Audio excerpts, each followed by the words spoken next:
I'm Willow Greene, 26 years old, and if you looked at my life from the outside, you'd probably think I had it all together. I mean, on paper, maybe. I had a steady job in Raleigh, North Carolina, a decent apartment, and a baby on the way. But that last part, that's where the picture started to crack, especially when that baby was the result of a betrayal that still, even now, felt like a constant dull ache right in the center of my chest.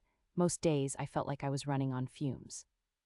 120 hours every 2 weeks, sometimes more at my job. I pushed myself. I had to. There was a little one coming, a son due August 20th, and even though my heart was still tangled in knots, I knew I had to provide for him. Every dollar I earned felt like a battle won, a tiny brick laid in the foundation of a future that felt terrifyingly uncertain. My apartment, once my sanctuary, now felt like a cage. Not because of its size or its location, but because of who was in it with me. Her, Sarah. She was due to give birth any day now, her belly a constant, swollen reminder of everything that had happened. The DNA test had confirmed it, clear as day. The baby was mine, my biological son. And even though a part of me, a deep, instinctual part, thrilled at the thought of being a mom, the circumstances of his arrival cast a long, cold shadow over everything. Sarah moved in with me a few months back. She'd been getting kicked out of her old place, no backup plan, nowhere to go, and my kid couldn't be out on the street. That was my first thought, not for her, not really, but for him, my little boy, innocent in all this mess. So against every fiber of my being, against the screams of my broken trust, I opened my door. We've been trying, she says, trying to make things work. But trying feels like walking through quicksand, every step a monumental effort, every breath a struggle. The trust, it's just shattered, beyond repair, I think. She cooks, she cleans, she still works part-time even at 8 months pregnant. She tries to be good to me, she swears it won't happen again. And I watch her stirring a pot on the stove or folding laundry, and a part of me wants to believe her, wants to go back to the way things were before. But then a flash, a memory. Her face not looking at me but at him. Her words not meant for my ears but caught just barely. And the mood, it just dies. It's like a cold wave washing over me, leaving me breathless and hollow. It kills my mood, kills my appetite, kills any fragile hope that might have dared to bloom. It's a constant battle, these flashbacks. They ambush me in the quiet moments, in the dead of night, even in the middle of a busy workday. They're like sharp shards of glass, piercing through the thin veneer of normalcy I try to maintain. I'm stressed. That's probably the understatement of the year. The baby stuff alone is enough to send me into a spiral. Car seats, cribs, tiny clothes, mountains of diapers, it all costs money, money I'm barely making despite working myself to the bone. And then, just when I thought things couldn't get worse, a car accident. Nothing major, thankfully, no serious injuries, but enough to throw a wrench into everything. To top it off, I found out I had the wrong things put on my insurance. Fucked, that's the only word for it, just completely and utterly fucked. Another financial hit, another problem to solve, another sleepless night spent staring at the ceiling, my mind racing a million miles an hour. I look at Sarah sometimes, really look at her, and try to see the person I loved, the person I built a future with. But all I see is the lie, the betrayal, and the baby moving inside her, a living testament to both our broken past and a future I'm terrified to face. I tell myself I'm doing this for my kid. That's my mantra, my anchor. I'm giving it my all for him.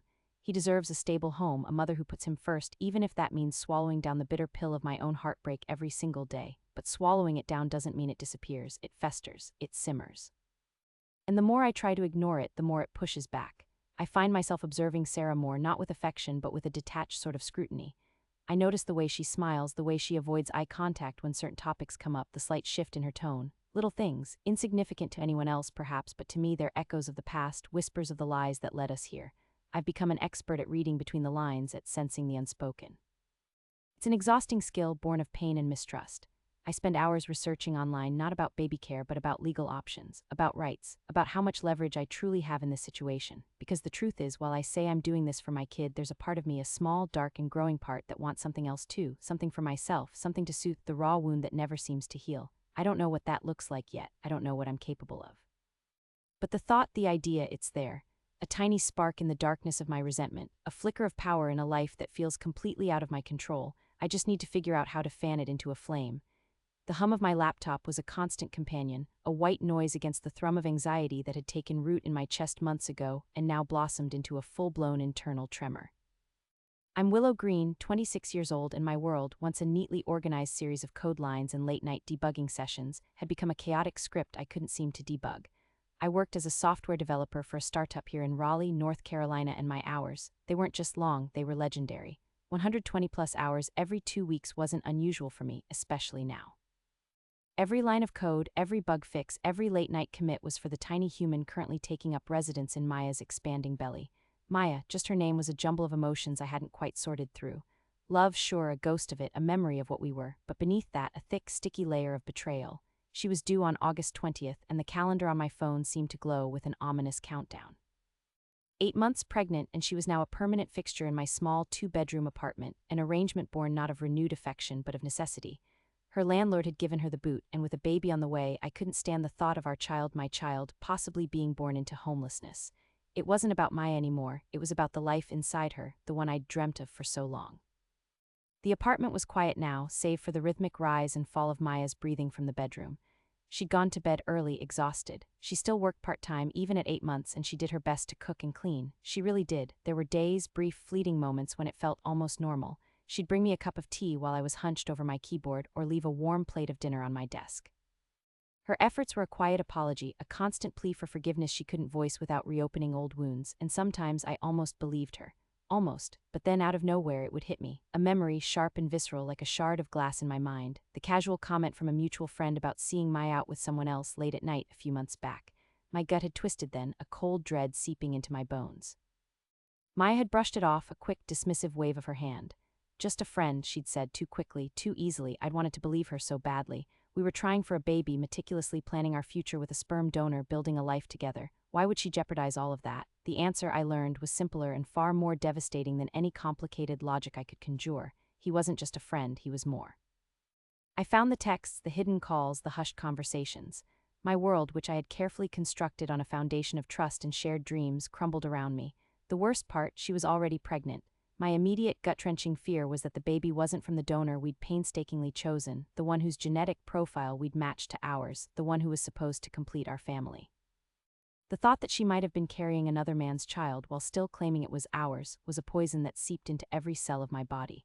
The DNA test felt like an eternity. Those agonizing weeks waiting for the results were the longest of my life. Every kick, every flutter I felt when I pressed my hand to Maya's belly was tinged with a horrifying uncertainty. Could I love a child that wasn't meant to be ours? Could I truly accept it, knowing the betrayal it represented? When the envelope finally arrived, official and stark, my hands trembled so violently I almost dropped it. Opening it felt like tearing open a wound, but then the words, clear, unambiguous, it was from our donor, our baby. The wave of relief that washed over me was so profound it left me breathless. It was ours. That was the only thing that mattered, or so I told myself. That relief, however, didn't erase the betrayal, it just shifted the pain.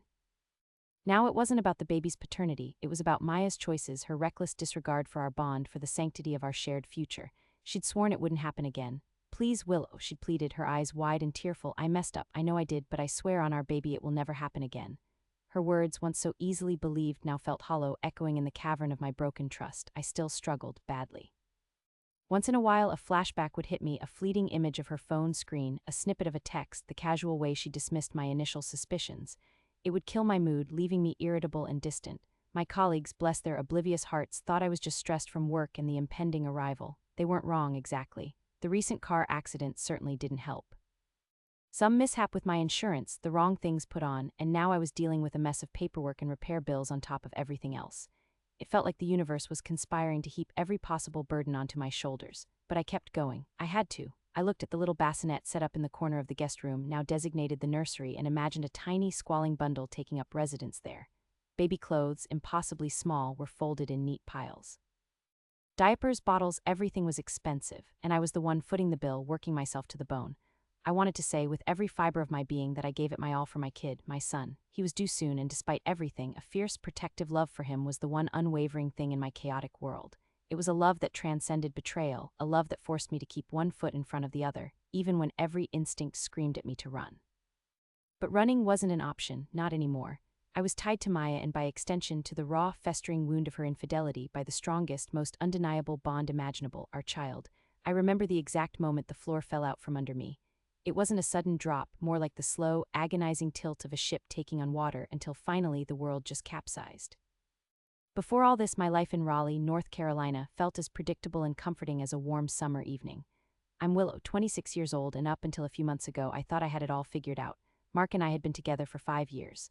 5 years of shared dreams, inside jokes, and a comfortable rhythm that only comes from knowing someone's soul. We talked about a future, a house with a porch swing, maybe even kids someday. That someday felt close, tangible. Then came the call, not from Mark, but from a number I didn't recognize.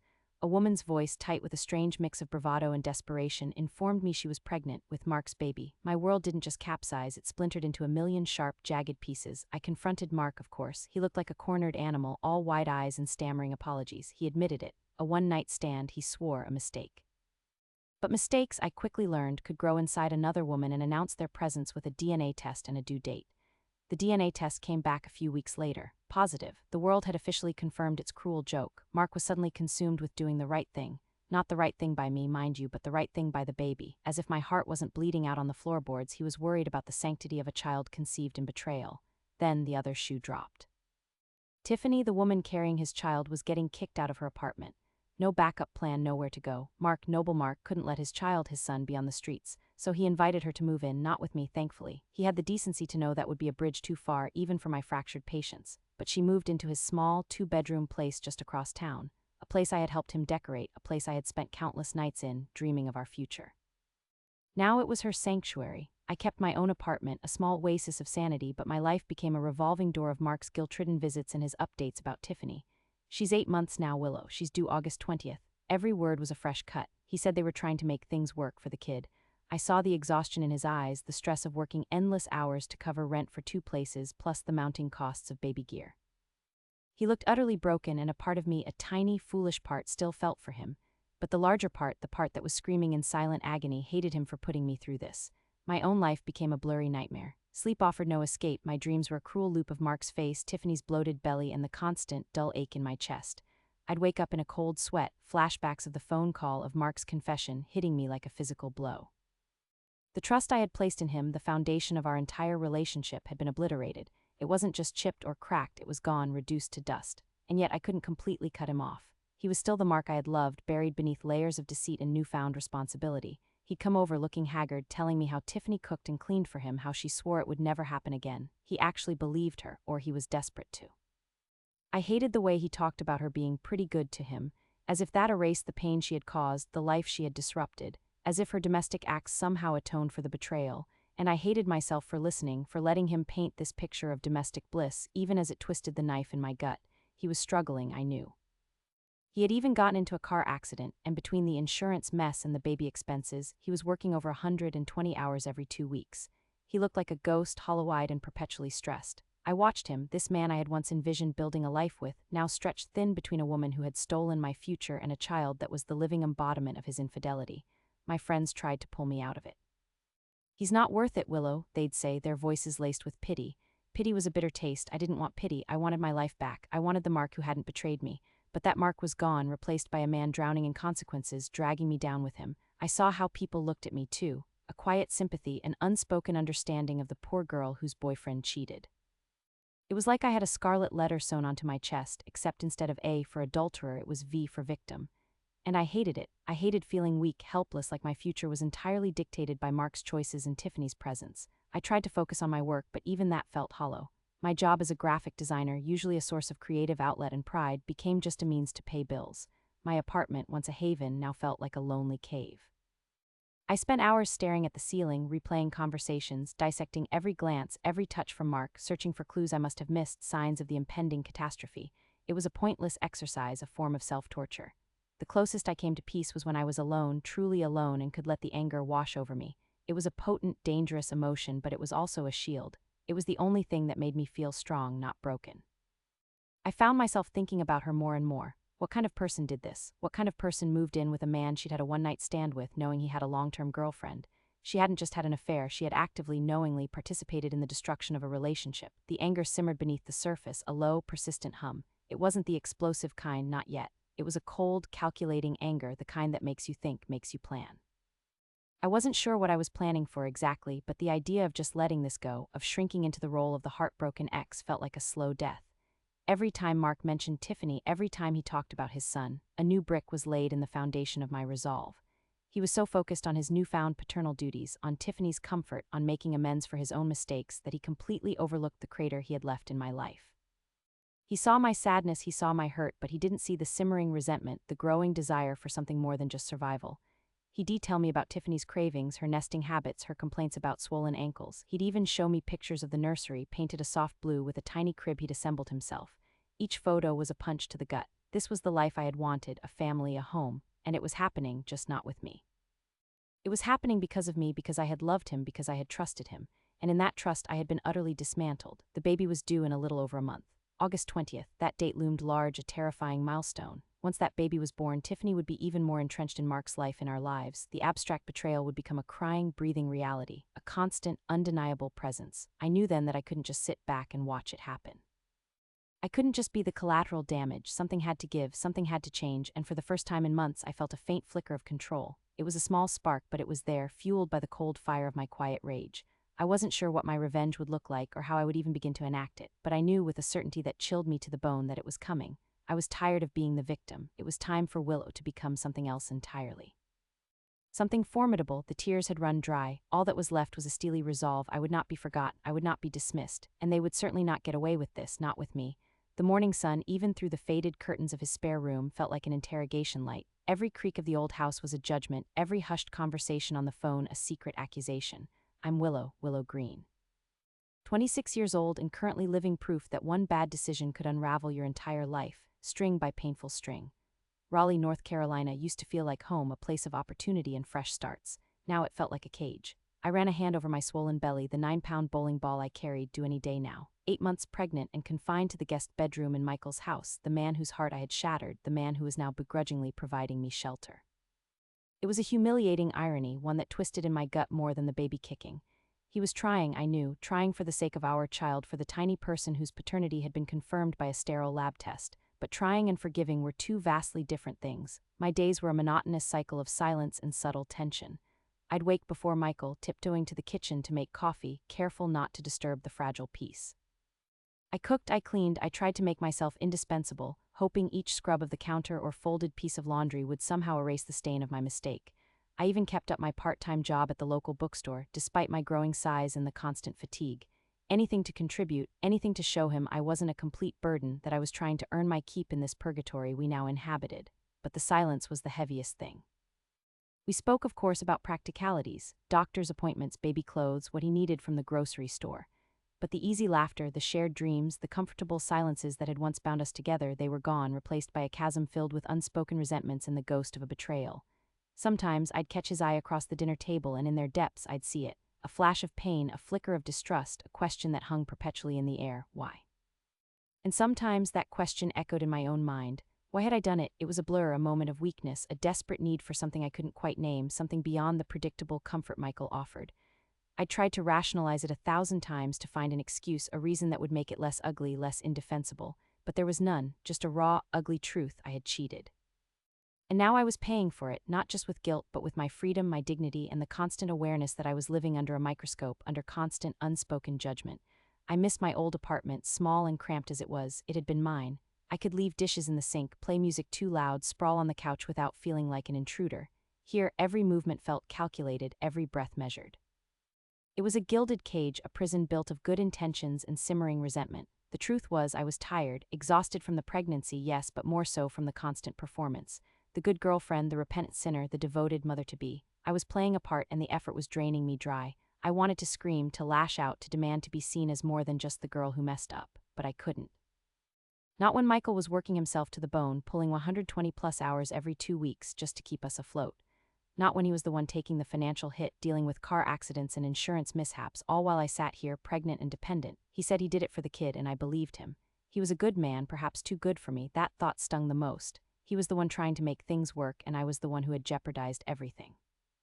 And yet, beneath the gratitude and the shame, a small, cold ember of resentment glowed. Resentment not at Michael, but at the situation. At the way my life had been reduced to this, a cautionary tale, a burden, a woman defined solely by her transgression. I knew he still loved me, or at least a version of me.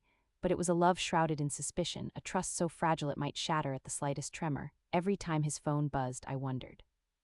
Every time he came home late, a knot formed in my stomach. The irony was suffocating.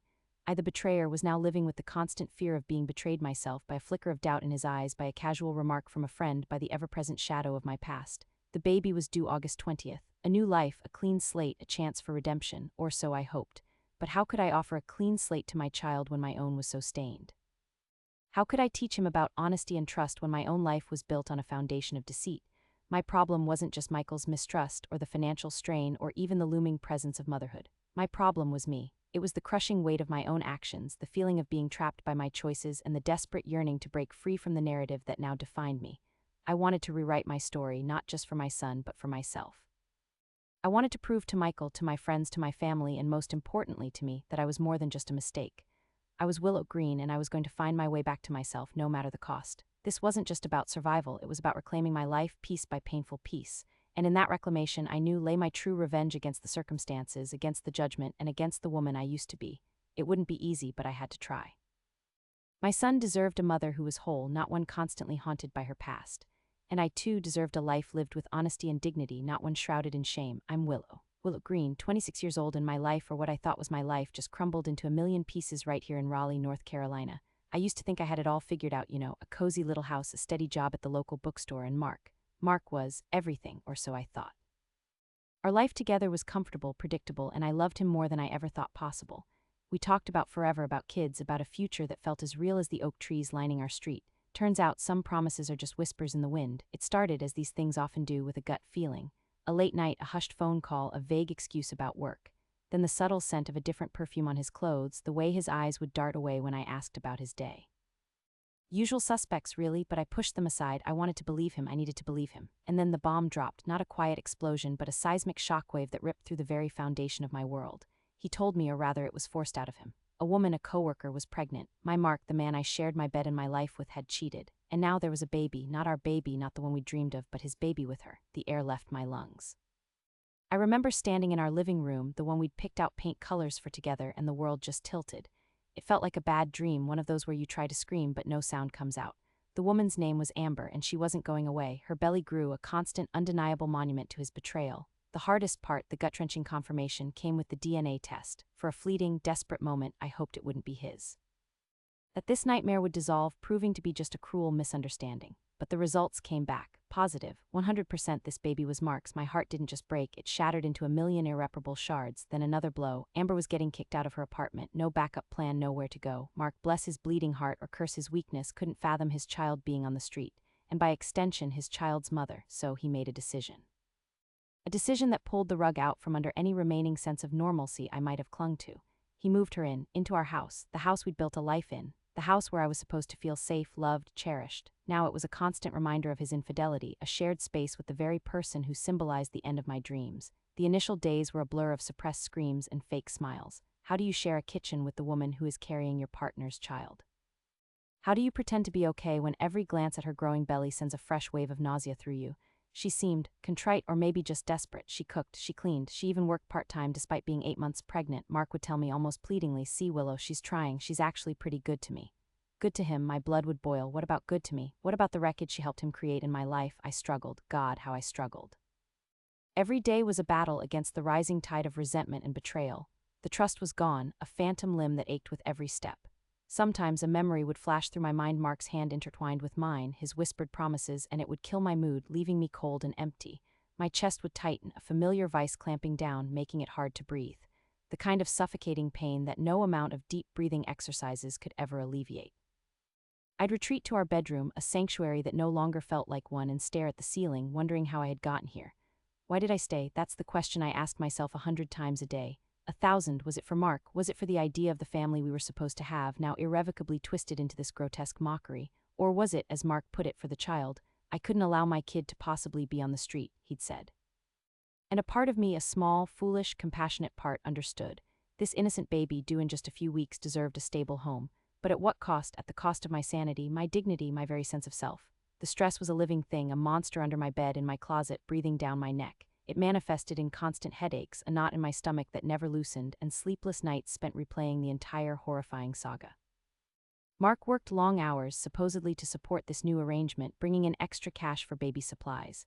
120-plus hours every 2 weeks, he'd brag, exhausted but resolute. Baby stuff is expensive, lol. His lol felt like a punch to my gut, laughing about the financial strain of his mistake while I was suffocating under the emotional weight of it. I saw him trying in his own misguided way to make things work, for the baby, for Amber. For us, he'd sometimes add, almost as an afterthought. He'd bring me flowers sometimes, or offer to do the dishes, little gestures that felt hollow, like patching a gaping wound with a Band-Aid. Amber, for her part, tried to be agreeable. She'd ask if I needed anything from the grocery store or offer to make me tea. Her attempts at normalcy felt like nails on a chalkboard, grating against my raw nerves. Every interaction was a reminder. Every shared meal was a performance of domesticity that felt utterly false. She'd swear to Mark it wouldn't happen again, that this was just a mistake, that she was sorry. I'd overhear her sometimes, her voice soft, almost pleading, and Mark, ever the optimist or perhaps just too tired to argue, would nod. He wanted to believe her, wanted to believe this was a solvable problem, a temporary detour on the road to our happily ever after. But I knew better. This wasn't a detour. This was a demolition, and I was standing in the rubble trying to piece together a life that no longer resembled anything I recognized. My friends, the few I confided in, looked at me with a mixture of pity and concern. "Willow, how can you live like this?" they asked, their voices hushed. I didn't have a good answer. Pride, perhaps, that stubborn refusal to admit defeat. Or maybe a faint, desperate hope that Mark would wake up, truly see the damage he'd done, and choose me. But he hadn't. He had chosen the path of least resistance, the path of obligation, and in doing so, he had chosen Amber and the baby and left me clinging to the frayed edges of a broken life. The car accident a few weeks ago felt like the universe's cruel joke, just another thing to pile onto the already overflowing plate of stress. Wrong things on my insurance, unexpected expenses, more hurdles in a life already overrun with them. It felt like I was constantly being knocked down, and each time I tried to stand, something new would trip me up. I was exhausted, emotionally drained, and financially stretched. My escape, my own little oasis of peace, was slipping further and further away. I had to find a way out, not just out of the house, but out of this suffocating situation. I couldn't keep living like this, a ghost in my own home, watching the man I loved build a new family with another woman right under my nose. The anger simmering beneath the surface for so long was starting to boil. It wasn't a quick, explosive rage, but a slow, methodical burn. A quiet resolve was taking root, replacing the despair. If Mark wasn't going to fix this, if he couldn't see how deeply he'd wronged me, then I would have to. But how? How do you dismantle a life so intricately woven without destroying yourself in the process? I started watching them, observing their interactions, picking up on the nuances. Amber with her seemingly innocent smiles and her quiet obedience. Mark with his weary sighs and his paternal pride that seemed to eclipse all else. They were a unit, a strange, twisted mockery of what Mark and I once were, and I, the betrayed partner, was merely a fixture in the background, a silent observer of the life that was supposed to be mine. But I wouldn't be silent for long. The idea of revenge, once a dark whisper in the back of my mind, was growing louder, clearer. It was the only thing keeping me going, the only light in the suffocating darkness. It was a cold, hard ember, slowly, patiently catching fire. I'm Willow Greene, 26 years old, and my life, or what I thought was my life, was centered right here in Raleigh, North Carolina. Not a big city, not a small town, just right. And for a long time, everything felt just right. I had a good job, a cozy little apartment, and then there was Sarah. Sarah, with her quick laugh and the way she'd tilt her head when she was thinking. We'd been together for 3 years, and when she told me she was pregnant, it felt like the universe had finally clicked into place.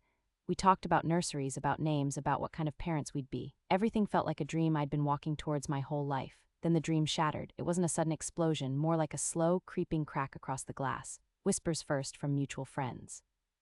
Then the late nights, the vague excuses. I tried to ignore them, tried to tell myself it was pregnancy hormones, my own anxieties, but the gut feeling, that cold dread, it gnawed at me. And then the undeniable proof, a text message left open on her phone, a name I didn't recognize, a string of words that made my stomach drop into my shoes. "Can't wait to see you again, wish you were here with me now." And then a picture, him in a bed that wasn't ours. The world went blurry. I remember the sound of my own breath, ragged and sharp, like I'd been punched. I confronted her, of course. She denied it at first, tears streaming down her face, swearing she loved me, swearing it was a misunderstanding. But the evidence was too strong, the lie too thin.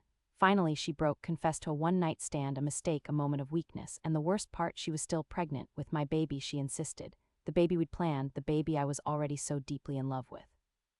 I was a wreck. The betrayal cut deeper than anything I'd ever experienced. How could she risk everything we had, everything we were building, especially now? The thought of that man, his touch with her, carrying our child. Twisted my insides into knots. I wanted to scream, to smash things, to run away and never look back, but then I'd feel a kick, a flutter in her belly, and my heart would clench. My baby, innocent, dependent, and caught in the crossfire of her mother's deceit. The first few weeks after were a blur of tears and silent arguments. We lived in the same apartment, but it felt like miles separated us. I slept on the couch, the phantom scent of her perfume a constant reminder of what she'd done. She kept insisting the baby was mine, but the doubt, a venomous snake, had coiled itself around my heart. I needed to know, for my sanity, for the baby's future, so we did the DNA test. It was a humiliating, terrifying process, waiting for the results, each day feeling like a year. When the call finally came, my hand shook so badly I almost dropped the phone. The results were in. Positive, it was mine, my baby. A wave of relief so potent it almost buckled my knees washed over me, immediately followed by another wave of despair. It was mine, and the woman carrying it had betrayed me. Right around the time the results came back, Sarah's landlord decided not to renew her lease. She'd been struggling with her finances even before the pregnancy, relying heavily on my income for a lot of our shared expenses.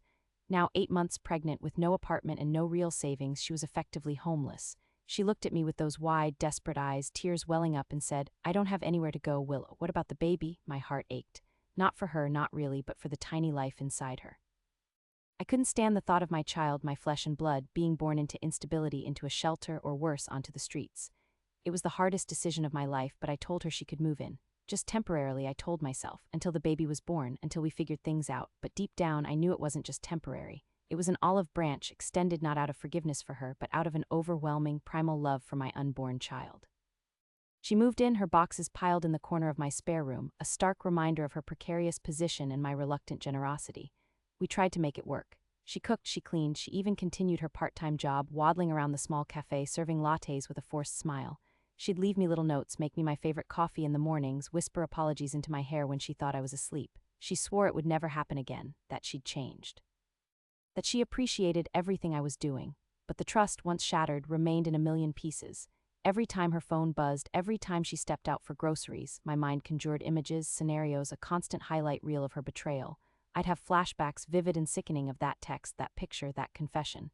They'd hit me at random times in the middle of a work meeting, while I was stirring dinner, even in the shower. And each time a dark cloud would descend, killing my mood, making me irritable, withdrawn, I'd snap at Sarah, then immediately regret it, remembering the baby. I was walking on eggshells in my own home, a prisoner of my good intentions. My life became a brutal cycle of work, worry, and exhaustion. I was pulling 120-plus hours every 2 weeks, sometimes picking up extra shifts, anything to make sure we had enough for the baby. Diapers, bottles, a crib, tiny clothes, the costs added up faster than I could earn the money. I was stressed beyond belief. Just last month, I got into a fender bender, nothing major, but a mistake on my insurance meant I was on the hook for the deductible. It felt like the universe was piling on, testing how much I could take. Sarah, to her credit, was putting on a good show. She was attentive, almost overly so. She'd rub my shoulders when I got home from a long shift, tell me how much she appreciated me, how lucky she was, but it felt hollow. I saw the relief in her eyes, the comfort she derived from my stability, and it wasn't about me, not really. It was about the roof over her head, the food in her belly, the security for her and our child. She had built her life on my foundation, a foundation she had tried to crack. The baby's due date, August 20th, loomed like a giant, ticking clock.